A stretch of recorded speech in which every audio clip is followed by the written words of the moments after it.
Welcome again, and thank you for joining me. Tonight, we're going somewhere cold, somewhere wrapped in frost and tradition, where the sun sleeps longer than it wakes, where silence is not the absence of sound, but the presence of snow, muffling every footstep. This is the Norse world, the Viking age, but not the burning ships or the clashing swords, not the stories that race across battlefields. No, tonight we walk the quieter paths. We begin in a winter settlement, a cluster of timber homes softened by snowdrifts, warmed only by smoke and muscle. Then we'll sail softly through the tale of Leif Erikson, not as a conqueror, but as a navigator of cold and longing. We'll explore the solemn mystery of Viking ship burials, their beauty, their silence, and what they've left behind. And finally, we'll sit by the hearth of the chieftain, where power moved not through war cries, but through stories, trade, and firelight. So close your eyes if you wish. There's no need to imagine everything clearly. Let your mind drift like snow across pine boughs. Let us begin. Imagine the stillness of morning in the far north. The light is not bright, it's a pale silver gray, just beginning to break across the white landscape. A soft wind rolls over frozen ground, lifting snowflakes into quiet spirals. You are in a small Norse village, not far from the sea. The land around you is blanketed in snow, its sharp lines soft by weeks of storms. Your home is long and low, made of timber and turf, with a roof that's grown green in the summer, now hidden under snow. Inside, it's dark. There are no windows, only a small smoke hole above the hearth. The fire has burned low overnight, and the cold crept in. You wake under furs and wool, your breath visible as you pull yourself upright. Your body aches, not from injury, but from effort. Every task, every day, requires movement. You rise quietly, careful not to disturb others still sleeping in the communal hall. It's not just your family here, neighbors, children, sometimes even livestock sleep under the same roof during winter's peak. Warmth is a shared thing. Your first task is to rekindle the fire. Birch bark and dried moss are coaxed to flame, and the scent of wood smoke begins to fill the space. It clings to everything, your clothes, your hair, your skin. It becomes a second layer. Breakfast is not luxurious, a bit of dried fish, barley gruel if there's grain left, a weak ale. Coffee does not exist here, neither do plates in the way you know them. Meals are shared from bowls, eaten slowly, deliberately. Outside, the snow is knee-deep. You step into boots of stitched hide, pull a woolen cloak around your shoulders and brace for the cold.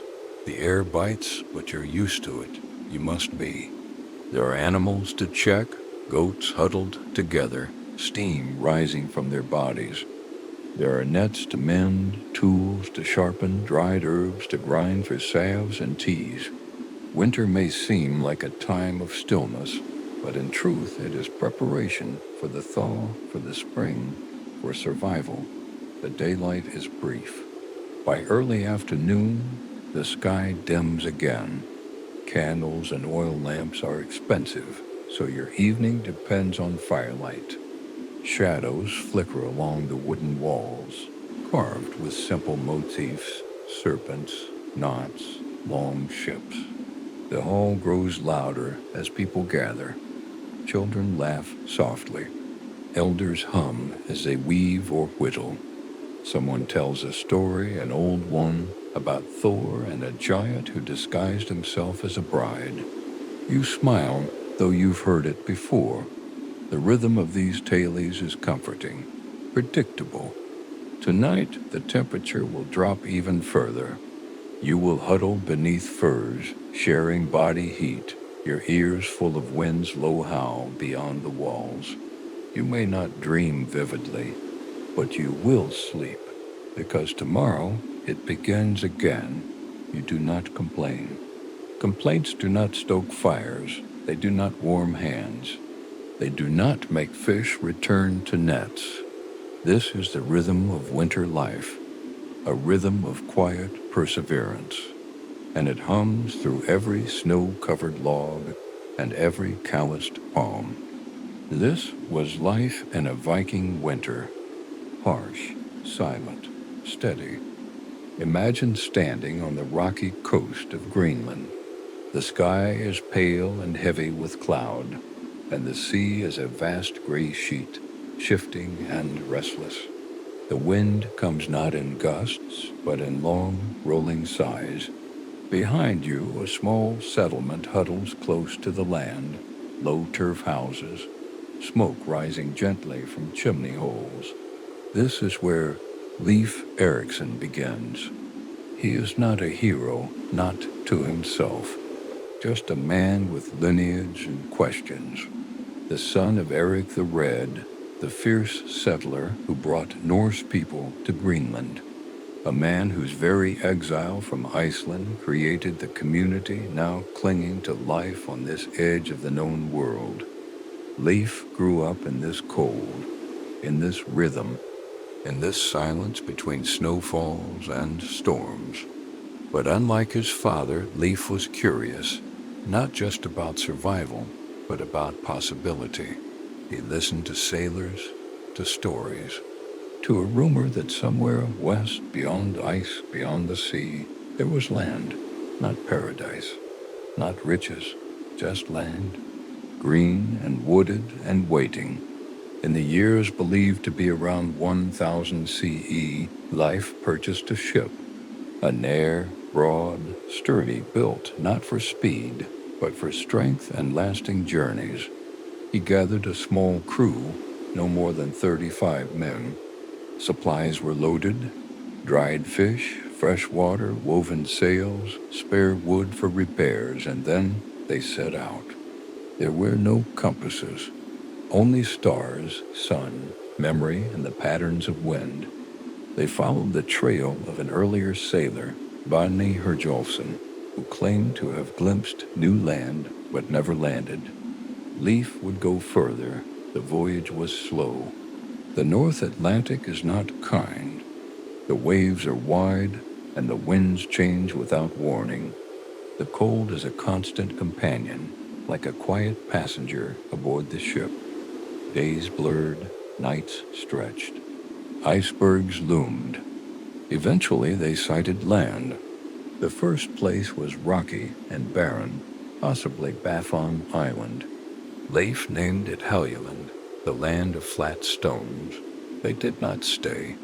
The next was wooded but rough, perhaps Labrador. He called it Markland, the land of forests. Still, they continued. Finally, they found a place with gentle hills and grass. Rivers flowed with ease. Wild grapes grew, they said, which led Leif to name it Vinland. Some believe this to be Newfoundland, though others imagine different shores further south. Leif and his men built small houses for the winter. They explored cautiously. They fished, hunted, gathered timber. They encountered no great cities, no gold, no monsters, just space and silence, and the possibility of something new. The winter was long but manageable. The return journey unremarkable by Norse standards, though it brought them back with stories. Leif never claimed the land, never built a colony. That would fall to others. For him, the voyage was enough. Proof that the world did not end where the maps stopped. He returned to Greenland and became a leader there, a man of quiet reputation, not a raider, not a king, just someone who saw a little further. His story was remembered, not loudly but steadily, in sagas, in fragments. passed from tongue to tongue until it became something more than fact. It became rhythm. Tonight, you do not need to picture every wave or every shore, only the way life stood at the prow, one hand on the wood, his eyes fixed on the distant horizon where the sky met the sea and whispered that something lay beyond. That was his voyage, slow, icy, uncertain, and yet enduring. Imagine a clearing nestled among gentle hills, with grass tall and waving like whispers in the wind. The air is still, the ground is soft from recent rain, and beneath it, deep, layered, hidden, rests a ship, not at sea, not wrecked, but placed deliberately, lovingly, as a cradle for the dead. This is the Viking ship burial. Not all Norse were given such honors. Most were cremated or laid in simple graves. But for the elite, for chieftains, warriors, perhaps even women of power, the ship burial was something sacred. A vessel not just across the waves, but across the boundary between life and death. The ship itself was often dragged inland, a difficult task requiring many hands, logs for rolling, and precise timing. Once placed in a carved-out hollow, the ship became a kind of chamber, a home for the journey beyond. The body was placed at the center, dressed in fine garments adorned with brooch or beads. Around it, grave goods were arranged: weapons, tools, drinking horns, combs, woven cloth, and sometimes animals, horses, dogs, occasionally a sacrificed servant or companion, though this was a rare and highly ritualized practice. Everything was intentional: the shape of the ship, its direction, even the type of wood used, all carried meaning, a symbolic journey, a promise that death was not the end, just the next harbor. And then the ship was buried. Earth was piled high over it, creating a mound. Some mounds were modest, others massive, looming over the landscape, reminders of who once ruled here. Over time, the wood rotted, the iron rusted, but the shape, the ghost of the ship, remained, preserved in soil and silence. Centuries later, archaeologists would uncover these graves, not with shovels and haste, but with brushes, drawings, careful hands. One of the most famous finds was the Oseberg ship, discovered in Norway in 1904. Inside were the remains of two women, one elderly, one younger. Their identities unknown, but their burial elaborate. Richly carved sleds, tapestries, cooking tools. A cart, beds. Not warriors, not kings, but honored deeply. There was also the Gokstad ship and the Sutton Hoo find in England. Though technically Anglo-Saxon, it shares striking similarities. A reminder that seafaring cultures viewed death not as something to be feared, but as another voyage to be made in style. And so we are left with questions. Who were they? What stories did they carry? Why did others work so hard, not just to mourn them, but to prepare them for eternity? Perhaps because memory is fragile, and the ship was a way to keep it afloat for just a little longer. As you lie here now in your own stillness, picture the curve of a wooden hull beneath the soil, the outline of sails long vanished, a ring of stones marking where the earth was disturbed, then lovingly smoothed again. The silence is not emptiness, it is respect. This was how the Norse honored their dead, not with noise, not with marble, but with ships and soil, and the quiet hope that some journeys continue. Imagine a vast wooden hall, low to the ground but long, almost like the hull of a ship turned upside down. The walls are made of thick timber, dark with smoke and age. Carvings trace their surfaces, dragons, waves, intertwined knots. Their meaning is ancient, perhaps protective, perhaps simply beautiful. This is the chieftain's longhouse, the heart of the settlement, a place not only of warmth, but of rule. Outside, the snow blows in drifts. The sun has long since disappeared behind a curtain of clouds, but in here it is warm. The central hearth burns with a steady orange flame. The smell of wood smoke, dried herbs, and roasted meat mingles in the air. Shadows flicker across fur-lined benches, and people gather. The chieftain sits near the center, his seat elevated slightly, not as a throne, but as a marker of respect. He wears wool dyed with rare plants. His cloak is fastened with a brooch of silver, shaped like a serpent coiled in repose. He is not loud. He does not need to be. Power here is not declared, it is understood, reinforced over years through generosity, judgment, and the careful balance of favors owed and given. This is not a king's court. There are no crowns, no formal guards. Instead, there are laws recited from memory, passed from tongue to tongue by the law speaker, a man chosen for his memory, his clarity, and his fairness. When disputes arise, they are handled not by decree, but by counsel. Elders speak. Witnesses are called. Compensation is measured not in jail time, but in silver, livestock, or labor. Justice is about balance, about keeping the village whole. Tonight, however, there are no disputes, only feasting. A young servant pours ale from a wooden pitcher into curved drinking horns, each one etched with symbols. These are passed carefully, and only in one direction, left to right. To pass against the circle would be to invite misfortune. Someone begins a story, not read from parchment. Books are rare and expensive, but recited from memory. The sagas are long and winding, full of heroes and gods, voyages and betrayals. But tonight's story is not of Odin or Loki. It's a tale about a whale hunt gone wrong, and a clever fox who saves the day. Laughter echoes gently through the hall.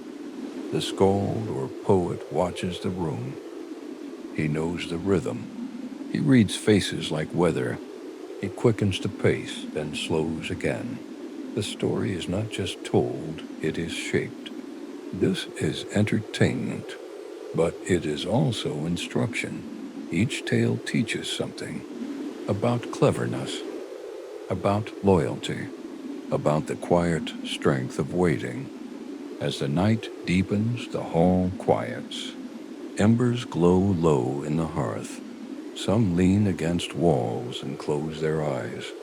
Others continue to whisper, soft talk of plans for spring, of trade routes, of distant kin. The chieftain rises. He says little, perhaps just a blessing for the hall, for the fire, for the sleeping land. Then he retreats to his corner, drawing his cloak tighter. Outside, the wind howls softly. Snow falls without hurry. Inside, the hall breathes gently, full of stories, warmth, and the slow pulse of a people who measure power not by might, but by memory. This was leadership in the Norse world, structured, spoken, shared, and it endured long after the snow had melted and the fires had gone cold. And so our journey comes to rest like a ship easing into harbor, its sail folding with a soft sigh.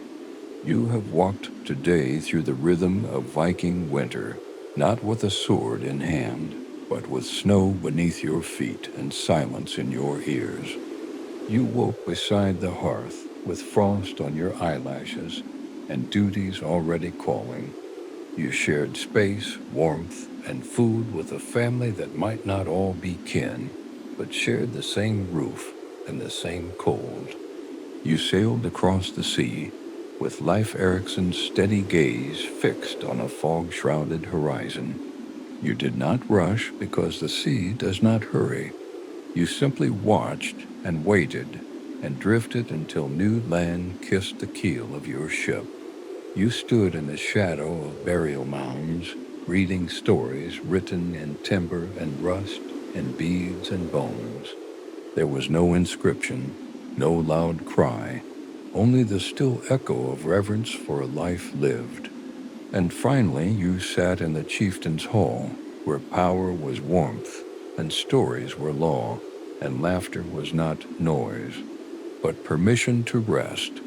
This is not the Viking world as it is often told. There were no battle horns here, no charging warriors, only endurance, only rhythm, only the quiet persistence of life lived close to the land, close to each other, and close to the fire. As you lie here now, still and soft, feel that rhythm settle into your breath, in, out, like the tide, like snow falling, like the gentle hush of a winter longhouse where the flames burn low and the stories have all been told. You do not need to remember everything, just that you were here, that you walked among them for a time, and now you can rest. Thank you for joining me. Good night.